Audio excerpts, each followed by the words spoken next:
అందరికీ నమస్కారం. నేను మీ సింగర్ ప్రవస్తి. సో నేను ఇప్పుడు ఈ వీడియో చేయడానికి కారణం పార్థతీగ సిల్వర్ జూబ్లీ సిరీస్ లో జరిగిన ఇంజస్టిస్ అంతా ఎక్స్పోజ్ చేద్దామని. మీ అందరికీ తెలుసు నేను దానిలో పార్టిసిపేట్ చేశానని. సో అక్కడ ఏదైతే జరిగిందో అదంతా నేను ఇక్కడ క్లియర్ గా చెప్తాను వీడియోలో. స్టోరీస్ పెట్టాను, చాలా మంది థౌజండ్స్ ఆఫ్ రిప్లైస్ వచ్చాయి స్టోరీకి ఏం జరిగింది అని. సో దీనిలో అంతా నేను క్లియర్ గా ఎక్స్ప్లెయిన్ చేస్తాను. మిస్ అవ్వకుండా లాస్ట్ వరకు ఈ వీడియోని చూడండి. సో ఈ వీడియో చేద్దాం అనుకునే ముందు చాలా మంది ఆపడానికి వచ్చారు నన్ను ఈ ఫీల్డ్, మ్యూజిక్ ఫీల్డ్ నుంచి. బికాజ్ నీ కెరియర్ ఎఫెక్ట్ అవుతుంది, నీకు మంచి ఫ్యూచర్ ఉంది, ఎందుకు పాడు చేసుకుంటున్నాను చాలా మంది ఆపడానికి ట్రై చేశారు. కానీ నేను ఇంకా డిసైడ్ అయ్యాను నాకు మ్యూజిక్ ఫీల్డ్ కి సంబంధం ఉండదు అని. బికాజ్ ఇంత ఇంజస్టిస్ జరిగేటప్పుడు నాకు ఉండాలని లేదు. పార్థతీగ రియాలిటీ షోస్ అనే కాదు, దాని బయట కూడా చాలా జరుగుతున్నాయి. I make a different video for that. కానీ ఈ వీడియో మాత్రం ఓన్లీ ఫర్ పార్థతీగ. సో నేను డిసైడ్ అయింది అందుకే. చాలా ఇంజస్టిస్ జరుగుతుంది అండ్ ఎవరు కూడా nobody should suffer all that. అందుకే నేను ఈ వీడియో చేస్తున్నాను. ఆల్సో చాలా మంది అడిగారు అసలు ఈ సీజన్ కి ఎందుకు వెళ్ళావు, అసలు మళ్ళీ ఎందుకు వెళ్ళావు పార్థతీగకి, సూపర్ సింగర్ లో విన్నర్ అయ్యావు కదా అని చాలా మంది పెట్టారు. ద రీజన్ ఇస్ యాక్చువల్లీ నేను 2017 లో ఎస్పీబీ సార్ ఉన్నప్పుడు పాడాను. చాలా చాలా బాగా జరిగింది ఆ సీజన్. అసలు ఎలాంటి ట్రామాటిక్ ఎక్స్పీరియన్స్ అవ్వలేదు, చాలా హ్యాపీగా సాగిపోయిన సీజన్ అంతా కూడా. అప్పుడు డైరెక్టర్ శాస్త్రి అంకుల్ ఉండేవాళ్ళు అండ్ ప్రొడక్షన్ హౌస్ కూడా డిఫరెంట్ ఉండేది అప్పట్లో, ఇప్పుడున్న ప్రొడక్షన్ కాదు. సో అది చాలా పీస్ఫుల్ గా చాలా బాగా జరిగింది ఫైనల్స్ వరకు కూడా. అండ్ నాకైతే చాలా ఐ లెర్న్ సో మచ్ ఆ సీజన్ లో, చాలా బాగుండింది. సో అదే ఎక్స్పెక్టేషన్ తో ఈ సీజన్ కి వచ్చాను. ఆల్సో ఎక్స్పోజర్ వస్తుంది కదా అని. సూపర్ సింగర్ విన్నాక నాకు అంత ఆపర్చునిటీస్ ఏం రాలేదు.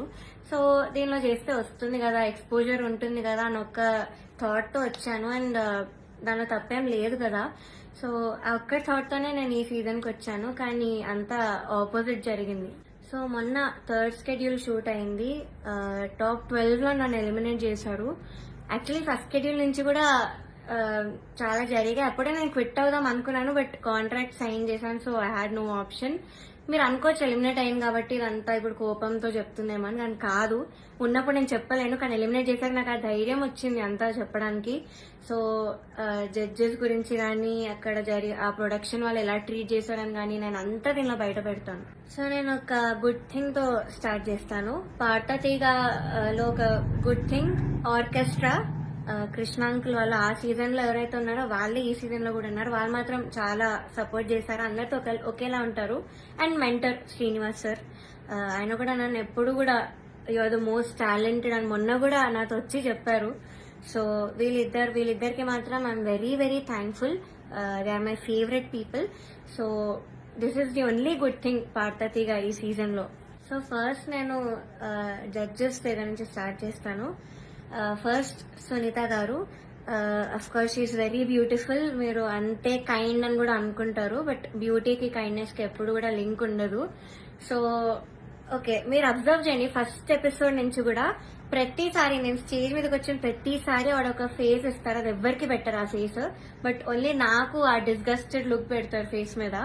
ఇది యాక్చువల్లీ చాలా మంది వెల్ విషర్స్, నా ఫ్యాన్ పేజెస్ అందరూ కూడా నన్ను అడిగారు. కాబట్టి నేను స్క్రీన్ షాట్స్ పెడతాను. ఇది ఎందుకు ఇలా did something happen beyond the screen, ఏమైనా అయ్యిందా మీ ఇద్దరికి, లేకపోతే ఏమైనా గొడవ అయిందా అని ఇలా చాలా మంది అడిగారు. ఎందుకు ఆవిడ అలా ఫేస్ పెడుతున్నారు మీరు రాగానే అని. సో కానీ నేను చాలా డిఫెండ్ చేయడానికి ట్రై చేశాను. బికాజ్ నాకు అప్పుడు తెలీదు, నేను ఏదో అలా ఆలోచిస్తున్నాను, వీళ్ళందరూ అలా ఆలోచిస్తున్నారేమో అనుకున్నాను. నాకు తెలియదు అప్పట్లో, ఐ డెంట్ రియలైజ్. సో నేను డిఫెండ్ చేశాను కూడా. సో నాకు ఎప్పుడు క్లారిటీ వచ్చిందంటే అంతరామమయం పాడే ముందు సౌండ్ చెక్ అయ్యేటప్పుడు ఇన్ ఇయర్స్ పెట్టుకున్నాను. అండ్ ఆవిడ దగ్గర ఒక మైక్ ఉంది, అది ఆన్ ఉంది. అది పాపం వాడికి తెలీదు, మైక్ ఆన్ ఉంది, నేను ఇన్ ఇయర్స్ పెట్టుకున్నాను. సో కీరవాణి గారితో ఇలా చెప్తున్నారు అనమాట, ఈ అమ్మాయికి అసలు హై రేంజ్ వాయిసే కాదు, హై పిచ్ రాదు, కానీ మేనేజ్ చేసేస్తారు, మీరు చూడండి, ఈ సాంగ్ లో తెలుస్తుంది చూడండి మీకు, అది ఇది అని చాలా ఎక్కిస్తున్నారు సార్ కి. And it hurt me so bad stage మీద నించున్నప్పుడు. అప్పటికి నా సెల్ఫ్ ఎస్టీమ్ ఇలా ఆల్మోస్ట్ కిందకి దిగిపోయింది. చాలా ఏడుపు వచ్చేసింది ఆ టైంకి. కంట్రోల్ చేసుకొని లేదు, I have to do this అని నేను అంతరామమయం పాడాను. అండ్ ఆ పాటకు వచ్చిన అప్రిసియేషన్ నాకు ఇంకే పాటకు రాలేదు అప్పటి వరకు. సో అంతరామమయంకి బయట ఎవరు కలిసినా కూడా అందరు చెప్పారు నాకు వాయిస్ చాలా బాగా వచ్చింది ఆ పాటలో అని, కానీ చాలా బాగుంది ఆ పాట అని. యాక్చువల్లీ చాలా సాంగ్స్ ఇచ్చాం, రాముడు రావునికి చాలా ఇచ్చాము. నేను ఏది ఇచ్చినా వద్దు వద్దు వద్దు అంటే ఇంకా లాస్ట్ ఆప్షన్ గా మేల్ సాంగ్ ఇచ్చాను, అంతరామమయం. సో అదే సెలెక్ట్ చేశారు and I tried my best. Male song అయినా కూడా I gave my best. And of course నాకు ప్రతి సాంగ్ కి ఆవిడ దగ్గర నుంచి నెగటివ్ కామెంట్స్ వచ్చాయి. అది మీరు నమ్ముతారు, జడ్జెస్ ఏదంటే అదే నిజం అనుకుని మీరు అఫ్ కోర్స్ నమ్ముతారు, ఓకే. బట్ అదర్ కంటెస్టెంట్స్ పాడేటప్పుడు I even give their names. ఇద్దరు, శ్రీ ధృతి అండ్ గాయత్రి అక్క, వీళ్ళిద్దరు పాడేటప్పుడు పిచ్చింగ్, ఎస్పెషలీ ధృతికి చాలా పిచ్చింగ్ ఇష్యూస్ వచ్చేటప్పుడు అయితే ఆవిడ ఇలా సైగలు చేసేవాళ్ళు, షార్ప్ అయితే ఇలా చెప్పేవాళ్ళు, అది మేము అందరం చూసాము.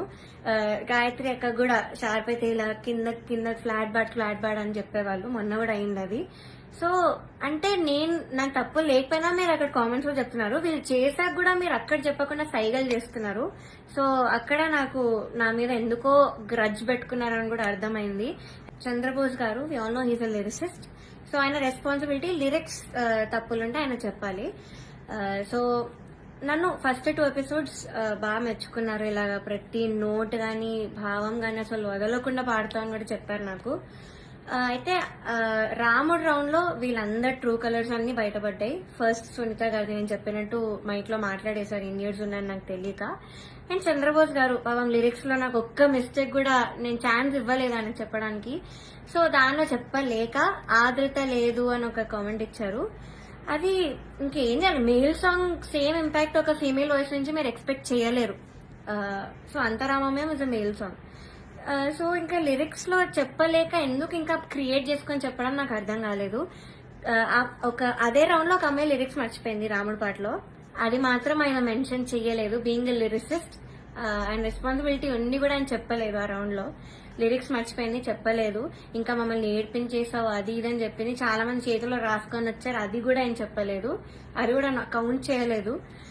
కానీ నాకు మాత్రం లేని నెగిటివ్ పాయింట్స్ అన్ని, ఆయనకు అవసరం లేని నెగిటివ్ పాయింట్స్ అన్ని కూడా చెప్పారు. లిరిక్స్ లో మాత్రం నేను ఇప్పటివరకు ఆయనకు ఒక్క ఛాన్స్ కూడా ఇవ్వలేదు సాంగ్స్ లో. I never made a mistake lyrics point of view అయితే అస్సలు చేయలేదు. మీరే చూడండి, మీకే అర్థమవుతుంది. సో ఇది కూడా మీకు న్యాయం అనిపిస్తుందా? కీరవాణి సార్ గురించి మాట్లాడదాం. అఫ్ కోర్స్ నాకు చాలా హేట్ వస్తుంది దీనికి మాత్రం, and I'm ready for it because I don't care. Personally నాకైతే నెగటివ్ కామెంట్స్ రాలేదు ఆయన దగ్గర నుంచి. బట్ సెట్ లో ఎలా మాట్లాడతారు, అసలు ఏం చెప్తారు అనేది నేను ఇక్కడ చెప్తాను.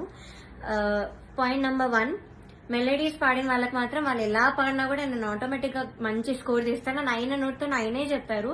So he's very bias towards melody songs and his compositions. ఎలా పాడినా కూడా మార్క్స్ వేసేస్తారు. అయినే కాదు, అక్కడ ఉన్న సునీత గారు, చంద్రబోస్ సార్ కూడా, వీళ్ళందరూ కూడా అంతే.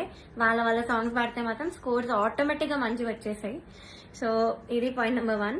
Point number 2 is very very hurtful to me personally because నేను ఎలిమినేట్ అయ్యే ఎపిసోడ్ లోనే ఏదో విషయంలో నన్ను చూస్తూ చెప్పారు ఇది కూడా. సో ద థింగ్ ఇస్, నేను మీ అందరికీ తెలుసు సూపర్ సింగర్ లో నా ఫైనాన్షియల్ సిచ్యువేషన్ గురించి నేను అంతా బయట పెట్టాను. సో దానివల్ల నేను కొన్ని వెడ్డింగ్ షోస్ అలాంటివి చేయాల్సి వచ్చింది. సో ఈ పాయింట్ మీద సార్ మాట్లాడారు.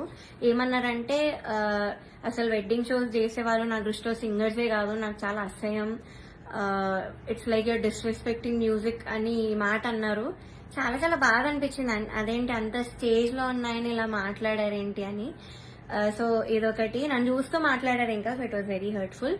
పాయింట్ నెంబర్ 3, సో థర్డ్ వచ్చిన వాళ్ళకి ఆయన 1 lakh ఇస్తా అని చెప్పారు. 4th ప్రైజ్ వాళ్ళకి మూవీలో సాంగ్, అండ్ 5th ప్రైజ్ వాళ్ళకి ఆయన గ్రూప్ లో చేర్చుకుంటామని చెప్పారు సార్. సో ఇది ఎలా చెప్పారంటే, 5th ప్రైజ్ వచ్చిన వాళ్ళకి నా దగ్గరకి కొంతమంది రోజు వచ్చి చాకరీ చేస్తూ ఉంటారు, వాళ్ళ ట్రూప్ లో జాయిన్ చేసుకుంటా అని చెప్పారు. ఇలా చాకరీ అనే వర్డ్ వాడారు. అంటే ఇది డిస్రెస్పెక్ట్ఫుల్ కాదా? So this was very very bad. అంటే అలా అనకూడదు, సింగర్స్ ఇలా చాకరీ చేసిపోతారు, దానిలో మిమ్మల్ని కూడా జాయిన్ చేసుకుంటారని ఇలా అన్నారు. సో మీకు ఎలా అనిపిస్తుందో ఇంకా మీరు ఆలోచించండి ఒకసారి. డైరెక్టర్ జ్ఞాపిక ప్రొడక్షన్స్ వాళ్ళ అనిల్ గారు అండ్ హిజ్ వైఫ్, వీళ్ళే మెయిన్ అక్కడ అంతా కంట్రోల్ చేసేది, అంతా వెనకాలంతా చేసేది వీళ్ళే. సో ఫస్ట్ పాయింట్ వచ్చేసి సాంగ్ సెలెక్షన్.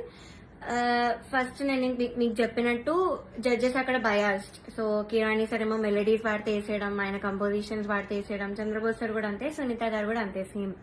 సో ఇలా తెలిసిన ఇలా తెలిసేసరికి ఒక కంటెస్టెంట్ కి మాత్రం ఓన్లీ వాళ్ళ సాంగ్ ఇచ్చారు, మోస్ట్లీ వాళ్ళ సాంగ్ ఇచ్చారు ప్రతి రౌండ్ లో.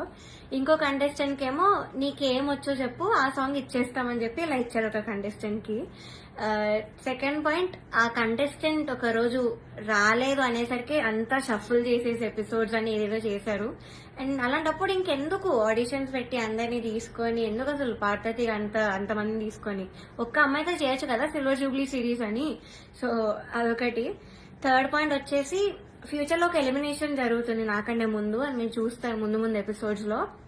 అయితే ఇది చాలా కామెడీగా ఉంటుంది, మీరు నమ్మలేరు కూడా. ఇద్దరిని తీశారు, ఒక అమ్మాయిని ఒక అబ్బాయిని. అయితే కరెక్ట్ షూట్ ఇంకో 2 days లో ఉందనగా వాళ్ళకి సాంగ్స్ మార్చేశారు, ఆ ఇద్దరికే సాంగ్స్ మార్చారు with a very funny reason. కిరాణి సార్ కి రాగం నచ్చదు అని, శివరంజని అనే రాగం నచ్చదు అని వీళ్ళిద్దరిని తీస్తారు. కామెడీ ఏంటంటే అదే రాగంతో ముందు స్కెడ్యూల్ ఒక అబ్బాయి పాడాడు, అబ్బాయికి బాగానే మార్క్స్ వచ్చాయి. అదే స్కెడ్యూల్ లో ఇంకొక అబ్బాయి కూడా పాడాడు, అబ్బాయి కూడా బాగానే మెచ్చుకున్నారు, మంచి కామెంట్స్ వచ్చి అన్ని వచ్చాయి. బట్ వీళ్ళిద్దరికి మాత్రమే సాంగ్స్ మార్చేశారు. అయినా కూడా దీస్ టూ పాపం ఆ టైంకి నేర్చుకొని I think they did very well మార్చినా కూడా. కానీ వాళ్ళనే ఎలిమినేట్ చేశారు యాజ్ ఎక్స్పెక్ట్. నేను అప్పుడు అనుకున్నా యాక్చువల్లీ సాంగ్ ఇలా మార్చేసి అంతే ఏదేదో చేస్తున్నారో, నేను అప్పుడు అనుకున్నా వీళ్ళిద్దరిని తీసే ఛాన్స్ ఉంది అని. And the thing is కిరాణి sir రాగం నచ్చకపోతే మరి ఎందుకు చేశారో తెలీదు. అంతర్యామి అనే పాట అదే రాగంలో చేశారు. బట్ ఏమో ఆ ఫన్నీ రీజన్స్ అయితే వీళ్ళిద్దరు సాంగ్ అయితే తీసేశారు కరెక్ట్ ఎలిమినేట్ చేసే ముందు. అండ్ నౌ నేను ఎందుకు అంత మెంటలీ ఎఫెక్ట్ అయ్యాను అని ఇప్పుడు చెప్తాను.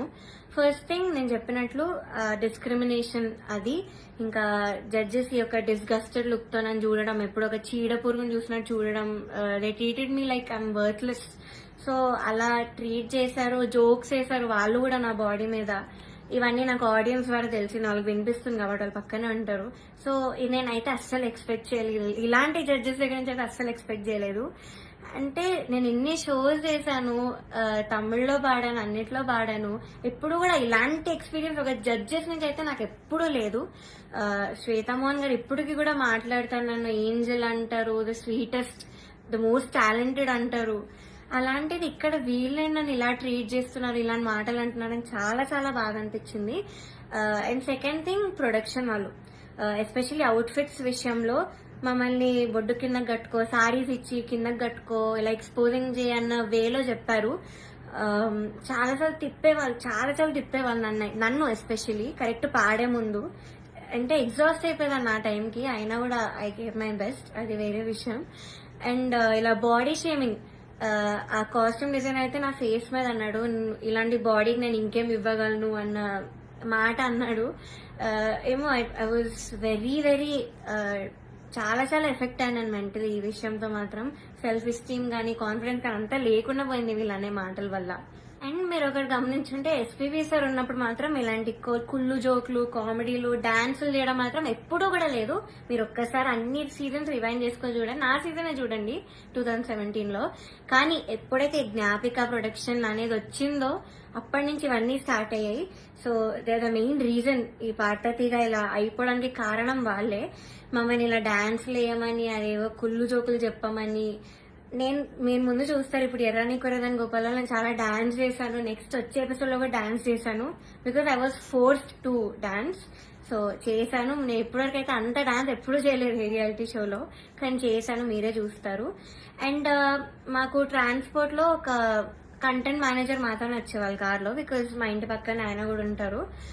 సో సేమ్ వెహికల్ అయ్యేది. అండ్ ఆయన ఏం చెప్పేవాళ్ళంటే పర్ఫార్మెన్స్ చాలా ఇంపార్టెంట్, మీరు డల్ అప్పట్లో కాదు, మీరు అలా నించొని పాడితే ఎవరు చూడరు, అది అని ఆయన అన్నారు. And one more thing is, Janaki అమ్మ రౌండ్ జరిగింది. మీ అందరికీ తెలుసు నాకు జానకి అమ్మకున్న బాండింగ్, నా పోస్ట్ కూడా ఉంటుంది అక్కడ ఇన్స్టాగ్రామ్ లో. సో అన్ని ఫొటోస్ ఉన్నాయి నా దగ్గర, ఆమెతో అంత ఎక్స్పీరియన్స్ ఉంది అమ్మమ్మతో, చాలా స్వీట్ మెమరీస్ ఉన్నాయి. అవన్నీ నేను చెప్దాం అనుకున్నా కూడా నేను చెప్పనివ్వలేదు స్టేజ్ మీద. అండ్ నా ఫొటోస్, అంకుల్ ఇలా ఫొటోస్ వేస్తారా, సో నేను ఎక్స్పీరియన్స్ అంతా చెప్తాను, నాకు అమ్మమ్మ గురించి నేను మంచిగా చెప్దాం అనుకుంటున్నాను అంటే కూడా నన్ను ఒప్పుకోలేదు. వేరే కంటెస్టెంట్స్ అందరూ ఫీల్ అవుతారమ్మా అది ఇదని చెప్పి నన్ను ఆపేశారు. బట్ కె రాఘవేంద్రరావు గారి ఎపిసోడ్ అయింది మొన్న స్కెడ్యూల్లో. అండ్ ధృతి is very very close to him, అక్కడ ఉన్న అందరితో క్లోజ్, జడ్జెస్ తో కూడా ఆఫ్ కోర్స్. సో అయిన ఫొటోస్, తన ఫొటోస్ మాత్రం వేశారు అండ్ తనతో చెప్పించారు. నేను చేస్తే మాత్రం వద్దని, తను చేస్తే మాత్రం మంచిగా చూపించారు, అంత హైప్ చేశారు. ఇది మీకు న్యాయం అనిపిస్తుందా మీరే చెప్పండి. నౌ థర్డ్ ఫైనల్ స్కెడ్యూల్, అంటే నేను ఎలిమినేట్ అయిన స్కెడ్యూల్. అయితే 4 రౌండ్స్ ఇచ్చారు, 6 గా డివైడ్ చేశారు. కామెడీ ఏంటంటే కొంతమంది క్లాసికల్ రౌండ్, కొంతమంది కాలేజ్ రౌండ్ అంట. ఒక చెత్త రౌండ్ ఒకటి పెట్టారు, దానిలో చెత్త పాసిబుల్ సాంగ్స్ అన్ని ఇచ్చారు, అంటే సింపుల్ గా పాడి పడేసేవి. దానికి క్లాసికల్ రౌండ్ కి మార్క్స్ కి కంపేర్ చేశారు. ఇదొక కామెడీ విషయం ఈ స్కెడ్యూల్లో. మీ అందరికి తెలియాలి కాబట్టి చెప్తున్నాను అంత క్లియర్ గా. సో ఇది జరిగింది. ఓకే, నేను ఎన్నో రాత్రులు వస్తాయి పాడాను డ్యూయట్ రౌండ్ లో, which is Ilaiyaraaja sir and SPB sir round అనమాట. వాళ్ళ బర్త్డేస్ వస్తున్నాయి కాబట్టి ఈ రౌండ్ ఇచ్చారు. డ్యూయట్ రౌండ్ వేరే ఒక అన్నతో పాడాను. అయితే ఇదైతే I did very very well. Especially orchestra నుంచి చాలా అప్లోజ్ వచ్చింది ఈ పాటకి. నా హై నోట్స్ మీద ఎక్కువ మెచ్చుకున్నారు, చాలా బాగా వచ్చింది, వాయిస్ లో చాలా బాగుండింది, చాలా హాయిగా ఉండింది మైక్ లో. ఆ రోజు వింటుండే సిస్టమ్ లో చెప్పారు ఆ రోజు స్టేజ్ మీద. నాకైతే పక్కకు పిలిచి కూడా చాలా మంది చెప్పారు. కానీ సునీత గారు ఆఫ్ కోర్స్ మళ్ళీ అదే కామెంట్, నీకు రేంజ్ లేదు, నీకు హై నోట్స్ రావు, నీకు స్కేల్ ఎక్కువ అయిపోయింది, యూ ఆల్వేస్ స్ట్రగుల్, మనం దీని మీద మాట్లాడుకోవాలి అని చెప్పారు. I don't think so, because నేను ఇన్ని షోస్ చేశాను. ఎందుకు మన ఎస్పీబీ సరే నన్ను మెచ్చుకున్నారు అప్పుడు పడుతుంది కదా నా హెడ్ వాయిస్ గురించి. అండ్ మన సూపర్ సింగర్ లో శ్వేతా మోహన్ గారు అన్ని లాంగ్వేజెస్ లో పాడారు ఆవిడ. సుజాత మోహన్ గారు అన్ని లాంగ్వేజెస్ లో పాడారు. ఆవిడ నన్ను మెచ్చుకున్నారు. ఇలాగా నీది బేస్ రేంజ్ వాయిస్ అయినా కూడా నువ్వు ఎంత బాగా పాడుతున్నావు, అసలు తెలియకుండా ఎంత బాగా పాడుతున్నావు, ఎంత క్లీన్ గా వినిపిస్తున్న హై నోట్స్ అన్ని కూడా చెప్పారు. తమన్ సార్ కూడా మెచ్చుకున్నాను నన్ను ఈ విషయంలో. కానీ సునీత గారు మాత్రం అదే పాయింట్ మీద చెప్తారు ఎప్పుడు కూడా. సో ఇలా జరిగింది. అండ్ సారేగామే లాస్ట్ నేను ఎలిమినేట్ అయిన రౌండ్ పాడింది సారేగామే. I think that was the best performance. నా కెరియర్ లో కూడా నేను ఇప్పటి వరకు నాకు తెలిసి అంతలా పర్ఫార్మ్ చేయలేదు. వస్తుంది, మీరే చూస్తాను నేను ఎలా పాడాను సారేగామే. ఇంకా నాకున్న కోపం అంతా కూడా ఆ సింగింగ్ లో నేను చూపించాను ఆ రోజు. మేడ్ సో మెనీ ఇంప్రూవైజేషన్స్ అప్పటికప్పుడు చేసి పాడాను నేను కొన్ని స్టేజ్ మీద సారేగామేలో. అండ్ ఆ రోజు టాప్ 1 వచ్చిన అమ్మాయి, ఆ అమ్మాయి చంద్రబోస్ గారు పాట పాడింది ఆ కాలేజ్ రౌండ్ లో. సో ఆ పాటలో ఏదేదో ఇంప్రూవైజేషన్స్ చేసింది, అది అవుట్ ఆఫ్ పిచ్చింగ్ ఉండే మోస్ట్ ఆఫ్ దమ్. అది లాస్ట్ లో లిరిక్స్ మర్చిపోయి నానా అని పాడింది. అది ఆయన కామెంట్స్ లో చెప్పకుండా అంటే ఇలాగ అందరు క్లాప్స్ కొడుతుంటే పక్కన అనిల్ సార్ తో లిరిక్స్ మర్చిపోయింది అని అన్నాడు. నేను విన్నా, నేను అక్కడ అన్నా. అంటే బయటకు చెప్తున్నారు కాబట్టి, కానీ కామెంట్స్ లో చెప్పట్లేదు, ఆ మార్క్స్ లో కూడా ఆయన చూపించట్లేదు. How great is that. ఇంకొక అబ్బాయి అయితే లిరిక్స్ మార్చేసి ఏదేదో పాడాడు, కామెడీ పాట చేస్తారు. అది కిరాణి సార్ పాటే, అది కూడా అది లిరిక్స్ మార్చేసి ఏదో కామెడీ లిరిక్స్ యాడ్ చేసి పాడేశాడు ఎమోషనల్ సాంగ్. అయినా ఆయన స్టేజ్ మీదకి వచ్చేసి ఆ పాట కోరస్ పాడేసి, ఆయన పాట అంటే అంత ఎక్సైట్మెంట్ వచ్చేస్తుంది ఆయనకి. సో ఆటోమేటిక్ గా స్కోర్స్ కూడా అలానే పడిపోతాయి సేమ్ ఎక్సైట్మెంట్ తో. సో ఇది జరిగింది కరెక్ట్ ఎలిమినేషన్ ముందు అదే రౌండ్ లో. ఇంకా ఎలిమినేషన్ రౌండ్ వచ్చేసరికి ఫస్ట్ చంద్రబోస్ గారు లేచి వెళ్ళిపోయారు. నాకు పని ఉంది, హ్యావ్ టు గో, అది నిజమో కాదో ఎవరికి తెలీదు, బట్ హీ లెఫ్ట్. మంచిగా హ్యాపీగా వెళ్ళిపోయారు ఆయన. కరెక్ట్ 5-6 ఉన్నప్పుడు కిరాణి సార్ ఈయన కూడా లేచి వెళ్ళిపోయారు. హీ వాజ్ లైక్ నాకు ఈ టెన్షన్ నా వల్ల కాదు, నాకు ఇంకేం సంబంధం లేదని లేచి వెళ్ళిపోయారు. బికాస్ ఆయన మనస్సాక్షికి తెలుసు అక్కడ. సో లేచి వెళ్ళిపోయారు. కానీ సునీత గారు మాత్రం అఫ్ కోర్స్ నా మీద అంత గ్రడ్జ్ ఉన్నప్పుడు నేను ఎలిమినేట్ అవ్వడం చూడాలి కదా. సో ఆవిడ మాత్రం అలానే కూర్చున్నారు, ఎంత ఒక ఈవిల్ స్మైల్ తో ఫేస్ మీద. I still remember that face, నా మైండ్ లో తిరుగుతుంది అది. నేను మాత్రం ఏడుపు కంట్రోల్ చేసుకుంటున్నా. ఐఎమ్ కంట్రోలింగ్ లేదు, ఐ షుడెంట్ క్రై. నన్ను ఇంత టార్చర్ పెట్టారు, నేను ధైర్యంగా బయట పెట్టాలి, దానికి నేను ఏడవకూడదు, నేను మంచిగా ఎలిమినేట్ అవ్వాలి హ్యాపీగా అనుకున్నాను. సో నేను మాత్రం మంచి స్మైల్ పెట్టుకొని నించున్నా. అయితే లాస్ట్ ముగ్గురు ఉన్నాం లాస్ట్ కి. ఒకరు సేవ్ అయ్యారు, నేను ఇంకా ఇంకొక అన్న ఎలిమినేట్ అయిపోయాము, ఇద్దరం ఎలిమినేట్ అయ్యాము. అయ్యాక నాకు కొంచెం ఐ వాట్ ఎమోషనల్ గా అయినా కంట్రోల్ చేసుకుని వెంటనే ఐ గేవ్ అ స్మైల్. అయితే my mother she saw all of these కదా, సో ముందు నుంచి తట్టుకుంటూ వస్తున్నాం, ఇంకా తన వల్ల కాలేదు. సో మా మదర్ స్టేజ్ మీదకి వచ్చి నన్ను తీసుకెళ్ళిపోవడానికి ట్రై చేశారు అక్కడి నుంచి. ఆ ట్రాఫీ ఇవేం తీసుకోవద్దు, వెళ్ళిపోదామని. సో అదే ఎమోషనల్ మైండ్ సెట్ తో సునీత గారి దగ్గరికి వెళ్ళి ఎందుకు ఇంత అన్యాయం చేశారు నేను ఇలానే అనింది మా మదర్. బట్ సునీత గారు ఆవిడ రిప్లై మాత్రం, నువ్వు వెళ్ళి ఇక్కడ ముందు ఇక్కడి నుంచి దయచేయి అనింది. ముందు ఇక్కడి నుంచి బయటకు వెళ్ళిపో అన్న వేలో ఆవిడ మాట్లాడారు. ఇలానే నువ్వు అన్నారు, which was very very cheap. అసలు ఎవరు ఎక్స్పెక్ట్ చేయరు అలాంటి జడ్జ్ నుంచి ఇలాంటి మాటలు వస్తాయని. నేను కూడా ఎలిమినేట్ అయిన షోస్ కూడా ఉన్నాయి. నేను తమిళ్లో పాడి ఎలిమినేట్ అయ్యాను టాప్ 5 లో, హాఫ్ మార్క్ లో ఎలిమినేట్ అయ్యాది కూడా. అప్పుడు మేమేమి ఇలా ఎమోషనల్ అయిపోయి ఏం చేయలేదు, బికాస్ ఆ జడ్జెస్ అంత బాగా మాట్లాడారు కాబట్టి మాతో. చిత్రామ్మ ఎంత బాగా మాట్లాడతారు, ఇప్పుడు కూడా ఎంత బాగా ట్రీట్ చేస్తారు. ఆవిడ కాల్ చేసి కూడా మాట్లాడాను నేను ఎలిమినేట్ అయ్యాక. మమ్మీతో మాట్లాడారు, మనో సార్ కాల్ చేశారు, మాల్గుడి సుబ్బమ్మ మాట్లాడారు. అలా మాట్లాడతారు కానీ నువ్వు ఇక్కడి నుంచి వెళ్ళిపో, దయచేయి ఇక్కడి నుంచి దయచేయి అని అలా చెప్పారు ఆవిడ. అలాంటి వాళ్ళని మీరు ఇక్కడ ఎంత హైప్ చేసి పైన పెడతారో ఐ డోంట్ అండర్స్టాండ్ వై. ఇప్పటికైనా మీకు అర్థం కావాలి వాళ్ళ గురించి. కానీ ఎందుకో మీ మైండ్ సెట్ కి ఎక్కదు. నాకు డౌటే, నేను చెప్పేది కూడా మీకు ఎక్కుతుందో లేదో. కానీ నేనైతే అంత ధైర్యంగా బయట పెట్టాను, బికాజ్ నేను ఈ కెరియర్ వదిలేద్దామని డెసిజన్కి వచ్చాక నేను ఇవన్నీ బయట పెడుతున్నాను. బికాజ్ నాకు ఇంకా రావు ఆపర్చునిటీస్, ఎందుకంటే పెద్ద పెద్ద నేమ్స్ తీసుకున్నాను, వీళ్ళందరూ మీరు చెప్పాను కాబట్టి నాకు ఇంకా ఉండదు. ఈ మ్యూజిక్ లో నాకు ఇంకా ఎలాంటి ఛాన్స్ అనేది రాదు. నేను అది డిసైడ్ అయ్యే ఇవన్నీ పెట్టాను. ఈ వీడియో చేయడానికి మెయిన్ రీజన్ వచ్చేసి మీరు ఇదంతా చూసి ఇప్పటికైనా రియలైజ్ అయ్యి ఇలాంటి ఫ్రాడ్ షోస్ అన్ని కూడా చూడడం మానేసి, ఆ స్పాన్సర్స్ కూడా స్పాన్సర్ చేయడం మానేసి బ్యాన్ చేస్తారని ఒక హోప్ తో నేను చేశాను ఈ వీడియో. అండ్ నాలా చాలా మంది సఫర్ అయిన వాళ్ళు ఉన్నారు, కానీ ధైర్యం లేక కెరియర్ గురించి ఆలోచించి చాలా మంది మాట్లాడకుండా ఆగిపోయారు. నేను మాత్రం కెరియర్ వదిలేస్తున్నాను కాబట్టి ఇదంతా చెప్తున్నాను కెమెరా ముందు ధైర్యంగా. సో జడ్జెస్, మీరు ఆ సీట్ లో కూర్చున్నప్పుడు మీకు ఒక రెస్పాన్సిబిలిటీ ఉంది, జస్టిస్ చేసే ఒక రెస్పాన్సిబిలిటీ. కానీ మీరు అది చేయకుండా మీ ఇష్టం వచ్చిన వాళ్ళని తెచ్చి మా అమ్మాయివే నువ్వు, నేను బుడతల బ్యాచ్ నుంచి నువ్వు అప్పటి నుంచి చూస్తున్నాను అది ఇది అని చెప్పి ఇవన్నీ చేసి మీరు సరస్వతి అమ్మవారిని అవమానం చేస్తున్నట్టు, మీరు షేమ్ చేస్తున్నట్టు, ఇన్సల్ట్ చేస్తున్నట్టు సరస్వతీదేవిని. సో మీరు ఇలా చేసే పని అయితే ప్లీజ్ డోంట్. సీట్ లో కూర్చోకండి. ఇంకా చిత్రమ్మ, ఎస్పీ శైలజమ్మ, మనో గారు వీళ్ళు ఉంటే ఎంత బాగుంటుంది, ఒక ఆ ప్లేస్ లో ఎంత బాగుంటుంది ఆ జడ్జ్మెంట్. సో అది మాత్రం చేయకండి, because what all you doing is injustice. మాలాంటి లైఫ్ తో ఆడుకుంటున్నారు. ఇలా మాకేం పవర్ లేదు, మనీ లేదు, we can buy anybody bribes ఇచ్చి, గిఫ్ట్స్ ఇచ్చి మేము అవేం చెయ్యలేము. నాకు అందుకే ఆపర్చునిటీస్ కూడా రాలేదు. వచ్చినవి కూడా ఇలాంటి కొన్ని క్యారెక్టర్స్ మధ్యలో వచ్చి లాగేసుకున్నారు అన్ని ఆపర్చునిటీస్. సో దయచేసి ఇలా ఒక లైఫ్ తో ఆడుకోకండి. మీకు అంత ఇంజస్టిస్ చేయాలంటే అక్కడ కూర్చోకండి, అసలు జడ్జెస్ సీట్ లోనే కూర్చోకండి. వాళ్ళు వేరే వాళ్ళని పెట్టుకుంటారు, ఇలా చిత్రామ్మ ఇలాంటి వాళ్ళని ఏదో ఒకటి చేసి పెట్టుకుంటారు. That is the right thing to do. So ఇప్పుడు నేను పెద్ద పెద్ద పేర్లను పాయింట్అవుట్ చేశాను, అంతా ఎక్స్పోజ్ చేశాను, ప్రొడక్షన్ ఎక్స్పోజ్ చేశాను. So I know I'm in danger. Audience కి ఏం తెలియాలంటే, నాకు ఏమైనా అయినా, మా ఫ్యామిలీకి ఏమైనా అయినా, లేకపోతే మేము ఏమైనా చేసుకున్నా, సునీత గారు, Chandrabose garu, Keeravani garu, Gnapika productions, Anil sir is responsible for all of this.